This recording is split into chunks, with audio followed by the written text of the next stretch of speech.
మారుతోంది. కత్తులు, తుపాకులు, అడ్వాన్స్డ్ గన్లతో శత్రువును ఎదుర్కొనే కాలం పోయింది. ఇప్పుడంతా కూర్చున్న చోటు నుంచే శత్రువును చీల్చి చెండాడి ఖతం చేసే కిల్లర్ వెపన్స్ దే రాజ్యం. అందుకే ప్రపంచం చూపు ఇప్పుడు ఇండియా పాక్ వార్లో వాడిన ఆయుధాలపై పడింది. అడ్వాన్స్డ్ టెక్నాలజీతో అదరగొట్టిన భారత ఆయుధ సంపత్తి పనితీరు, సామర్థ్యంపై చాలా క్షుణ్ణంగా పరిశీలించాయి ప్రపంచ దేశాలు. దీంతో ఫ్యూచర్ వార్స్ ను డిసైడ్ చేసేది టెక్నాలజీనే అంటున్నారు రక్షణ రంగ నిపుణులు.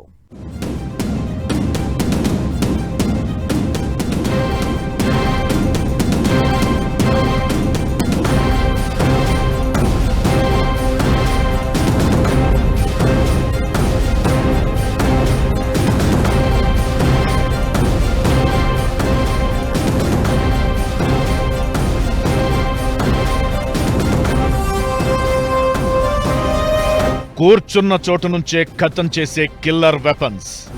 ఫ్యూచర్ వార్స్ ను డిసైడ్ చేసేది ఇక టెక్నాలజీనే. ఇండియా పాక్ వార్ నుంచి ప్రపంచం ఏం నేర్చుకుంది? ప్రపంచంలో భవిష్యత్ యుద్ధం తీరు మారబోతోందా? ఖచ్చితంగా యుద్ధం తీరు మారబోతోంది.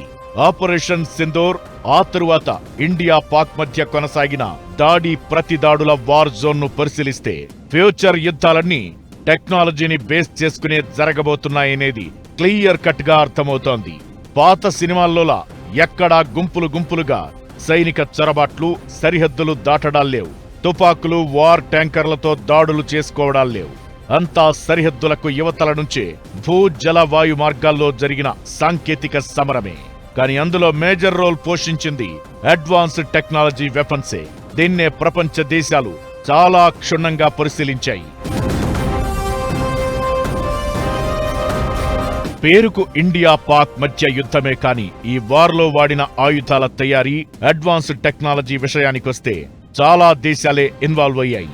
మిస్సైల్స్, ఫైటర్ జెట్స్, డ్రోన్స్ ఇలా మన దేశం దగ్గరున్నవి, దాయాది పాక్ ఇతర దేశాల నుంచి కొన్నవే. సొంత పరిజ్ఞానంతో అభివృద్ధి చేసుకున్నవి చాలానే బయటకొచ్చాయి. ఆయా ఆయుధాల ప్రత్యేకతలు, శక్తి సామర్థ్యాలకు ఈ యుద్ధం ఒక పరీక్ష పెట్టినట్లయింది. ప్రపంచంలోని చాలా దేశాలకు చెందిన ఆయుధాలు ఈ యుద్ధ సమయంలో మొదటిసారే వాడారు. డజన్ల కొద్దీ చైనా వెపన్లను కూడా మొదటిసారి టెస్ట్ చేశారు.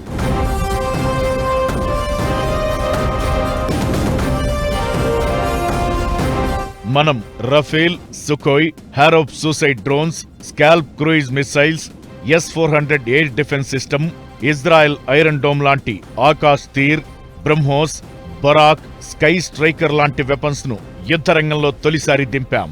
ఇవన్నీ హైటెక్ వార్ఫేర్స్. పాక్ కూడా చైనా తయారు చేసిన ఆయుధాలను వాడింది. HQ-9, HQ-16, PL-15 missiles made in చైనావి. J-10, JF-17 ఫైటర్ జెట్లు మనల్ని డ్యామేజ్ చేయాలని అనుకున్నాయి. చైనా తయారు చేసిన ఎయిర్ డిఫెన్స్ సిస్టమ్ కూడా పాక్ వైపు నుంచి పనిచేసింది.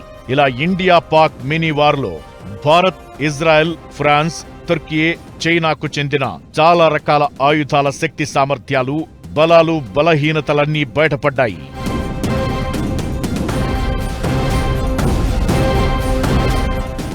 భారతదేశంలో టెక్నాలజీ యుద్ధ పరిస్థితి చాలా అడ్వాన్స్డ్ ఉంది. ఎందుకంటే చైనా సప్లై చేసిన టెక్నాలజీ పాకిస్తాన్కి పనిచేయలేదు. అన్నిటికంటే ముఖ్యం ఇవాళ ఏంటంటే ఏ దేశమైనా మిసైల్, రాకెట్స్ పంపించగలదు. ఆప్ చేయగలిగిన దేశమే ఎక్స్పర్ట్. అది ఇజ్రాయెల్కి ఐరన్ డోమ్ అని ఒక సిస్టమ్ ఉన్నది. 95% వరకు వచ్చే మిసైల్స్ అవన్నీ ఆప్ చేసే శక్తి ఉన్నది. ప్లేన్లు వచ్చే ఆప్ శక్తి ఉన్నది. అలా భారతదేశం కూడా కొంతవరకు చాలా డెవలప్ చేసింది. అది మన దేశంలో తయారు చేసింది. ఇది మనకు దాయాదికి యుద్ధం, కానీ ప్రపంచ దేశాలకు ఒక వార్ లెసన్. భారత్ టెక్నాలజీ ఎంత, ఇండియా దగ్గరున్న పలు దేశాలు తయారు చేసిన ఆయుధాల స్టామినా ఎంత, పాక్ సాంకేతికత ఏమాత్రం, దాని దగ్గరున్న ఆయుధాల పనితీరు ఎంత మాత్రం, ఇలా వార్ తరువాత పోస్ట్ మార్టం చేసుకుంటున్నాయి చాలా దేశాలు.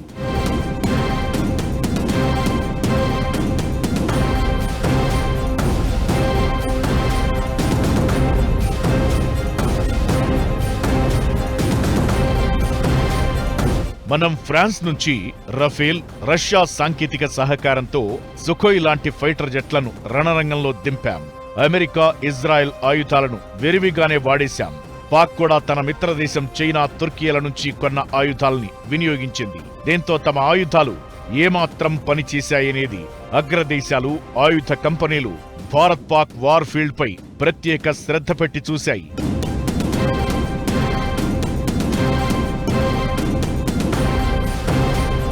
Missiles, drones, air defence systems ఎలా పనిచేశాయో తెలుసుకునేందుకు ఆయుధ తయారీ కంపెనీలు ఆసక్తి చూపితే, ఏ అడ్వాన్స్ వెపన్ సామర్థ్యం బాగుంది, దాన్ని ఫ్యూచర్లో మనం కొంటే ఎలా ఉంటుంది, యుద్ధ పరిస్థితుల్లో పైచేయి సాధించాలంటే ఏ దేశం తయారు చేసిన అస్త్రాల్ని కొనుగోలు చేయాలన్న అంశాలపై మిగతా దేశాలు దృష్టి పెట్టాయి. ఓవరాల్ గా అయితే భవిష్యత్ యుద్ధాల తీరుతెన్నుల్ని సమూలంగా మార్చేది మాత్రం టెక్నాలజీనే అన్న సంగతి బాగా బోధపడ్డాయి అన్ని దేశాలకు. దానికి అనుగుణంగా ఆయుధ కంపెనీలు తమ వెపన్స్ లో లోటుపాట్లు, మార్పులు, చేర్పులు మరియు సాంకేతికత జోడింపు లాంటి అంశాలతో అప్గ్రేడ్ అయ్యేందుకు India Pak war zone testing land పాయింట్లా మారిందనే చెప్పాలి.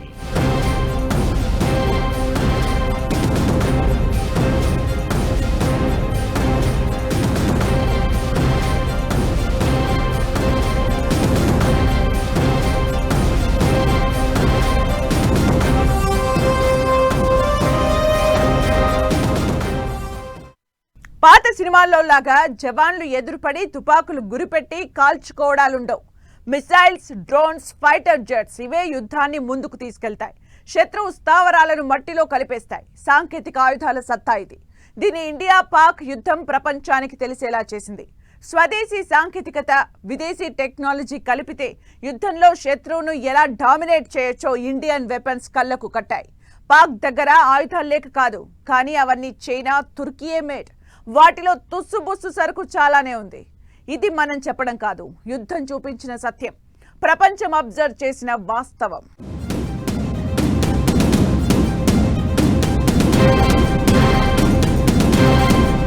మిసైల్స్, డ్రోన్స్, ఫైటర్ జెట్లతోనే కొత్త తరహా వార్. సరిహద్దు యువతలి నుంచే శత్రువుతో భీకర పోరు. ఇండియా పాక్ వార్ను ఆసక్తిగా గమనించిన ప్రపంచ దేశాలు, టెక్నాలజీ అప్గ్రేడ్ దిశగా ఆయుధ కంపెనీలు. ఇండియా పాక్ యుద్ధం తీరు ప్రపంచాన్ని ఆలోచనలో పడేసింది. ఎవరి దగ్గర సత్తా ఉన్న వెపన్స్ ఉన్నాయి, ఎవరి సరుకు డొల్ల అనేది తెలుసుకున్నాయి ఆయా దేశాలు. శత్రు స్థావరాల్లోకి వెళ్లే పని లేకుండా అంతా long range missiles, fighter jets, డ్రోన్లతో ఎనిమిని కొత్త పంథాలో ఎలా మట్టుబెట్టొచ్చో ఈ యుద్ధం ప్రపంచానికి పాఠంలా చెప్పింది. అందులోనూ భారత్ ప్రయోగించిన అడ్వాన్స్డ్ వెపన్స్ పై ఇప్పుడు వరల్డ్ వైడ్ ఆసక్తికర చర్చే జరుగుతోంది.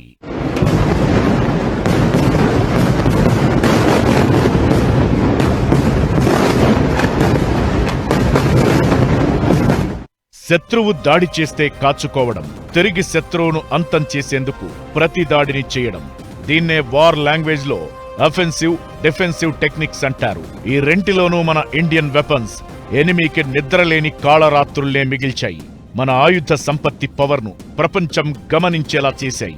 ఫ్రాన్స్ నుంచి కొన్న రఫేల్ యుద్ధ విమానాలు, రష్యా, ఇండియా సాంకేతిక సుకోయ్ జెట్ ఫైటర్స్, వీటి కాంబినేషన్లో hammer glide bombs, SCALP cruise missiles operation Sindoor సమయంలో చెలరేగిపోయాయి.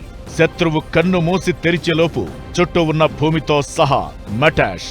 పాక్ ఉగ్రవాద సైనిక స్థావరాల్ని సమూలంగా బూడిద చేయడంలో ఈ ఆయుధాలే మన టెక్నాలజీ వాడకానికి కీటురాయి. తొలిసారి ప్రయోగించిన గురి తప్పకుండా లక్ష్యాన్ని కొట్టడంతో ఈ వెపన్స్ సామర్థ్యం, పనితనం అన్స్టాపబుల్ అంటున్నాయి ప్రపంచ దేశాలు. పైగా మేడ్ ఇన్ ఇండియా వెపన్స్ చేసిన అద్భుతాల్ని చూసి ముక్కున వేలేసుకుంటున్నాయి.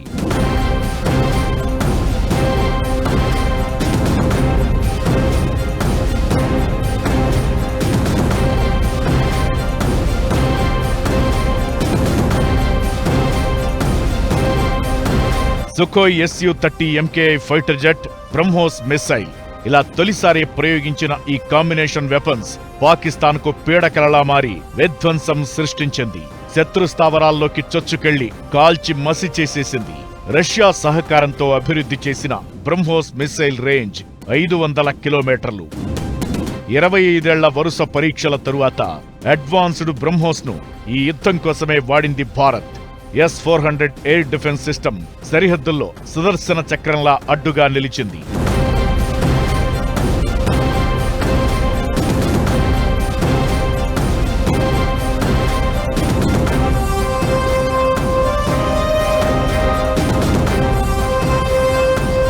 పాక్ నుంచి డ్రోన్స్, మిస్సైల్స్, ఫైటర్ జెట్స్ దాడుల్ని ధీటుగా తిప్పికొట్టింది. రష్యా నుంచి S-400 కొనుగోలు చేసింది భారత్. దీని రేంజ్ 400 కిలోమీటర్లు, రాడార్ పరిధి 600 కిలోమీటర్లు. అలా పాకిస్తాన్ లోపలి ఎయిర్ డిఫెన్స్ సిస్టంపై నిఘా పెట్టి కొట్టింది. ఇజ్రాయెల్ డెవలప్ చేసిన హారోప్ లాయిటరింగ్ మ్యూనిషన్ మిసైల్స్ ను ఇండియా మొదటిసారి యుద్ధంలో వాడింది. ఫ్రెంచ్ టెక్నాలజీతో స్కాల్ప్ మిసైల్స్ ను బ్యాటిల్ టెస్ట్ చేసింది. బొరాక్ 8 సర్ఫేస్ టు ఎయిర్ మిసైల్స్, దీన్ని ఇజ్రాయెల్, ఇండియా సంయుక్తంగా తయారు చేశాయి. పాకిస్తాన్ ఫతా-2 బాలిస్టిక్ మిసైల్ ను బొరాక్ మిసైల్ తొక్కు చేసింది. ఆకాష్ మిసైల్, ఇది ఇండియా స్వదేశీ పరిజ్ఞానంతో తయారు చేసింది. ఫైటర్ జెట్లు, క్రూయిజ్ మిసైల్స్, డ్రోన్లను మట్టుబెట్టడంలో కీలకంగా మారింది. దీన్ని ఇండియన్ ఐరన్ డోమ్ గా పిలుస్తారు. బొరాక్ 8 నాగాస్త్ర లాంటి మిస్సైల్ డ్రోన్లతో పాక్ పై భారత్ చేసిన యుద్ధం ప్రపంచ దేశాలకు ఒక వార్ లెసన్. సోల్జర్సు లేకపోతే ట్యాంక్స్, సైనికులు వాళ్ళ ఇంపార్టెన్స్ పోయింది. ఇప్పుడు సింధూర్ ఆపరేషన్ చూసిన మనం ఏంటంటే వీరులు ఎవరు బయటికి రాలేరు. ఒక వీరాది వీరుడు, ఒక పైలట్ అనా లేకపోతే ఒక ట్యాంక్ కమాండర్ అన్న మషీన్లు బయటకు వచ్చాయి. సో ఇప్పుడు మనం చూసేది ఏంటంటే మషీన్లు మనుషులను రిప్లేస్ చేసేసినాయి అంటే అదే కనపడుతుంది. పూర్తిగా అందరి మీద, బయట వాళ్ళ మీద డిపెండెన్స్ అవ్వకుండా రష్యా నుంచి, అమెరికా నుంచి, అన్ని చోట్ల నుంచి, ఫ్రాన్స్ నుంచి మనకి టెక్నాలజీ ప్లేన్లు అన్నీ వచ్చిన భారత్ కూడా ఇంటి దగ్గర డెవలప్ చేసింది, సొంతవి కూడా బాగా పనిచేస్తుంది అని ప్రపంచానికి ఇవాళ తెలిసింది. తప్పకుండా దీని పరిణామాలు చాలా దూరంగా ఉంటాయి. పాక్ దగ్గరున్న made in China brand HQ-9, HQ-16, PL-15 missiles, J-10, J-17 fighter జెట్లు శతవిధాలుగా ఇండియన్ ఆర్మీ దాడుల్ని తిప్పికొట్టాలనుకున్నాయి. కాని పప్పులొడకలేదు.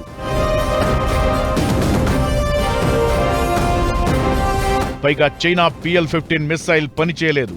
ఆసిస్ gourd Songar, Bayraktar TB2, YIHA drones Turkey సహకారంతో పాక్ కొన్న ఆయుధాలు. అలాగే ఫతా-1, ఫతా-2 స్వదేశీ పరిజ్ఞానంతో అభివృద్ధి చేసిన బాలిస్టిక్ మిసైళ్లను ఈ వార్ ద్వారానే టెస్ట్ చేసుకుంది. కానీ నో యూజ్. చైనా సరుకు బొస్సు, తుర్కీ టెక్నాలజీ తుస్సు అన్నట్లుగా మారింది పరిస్థితి.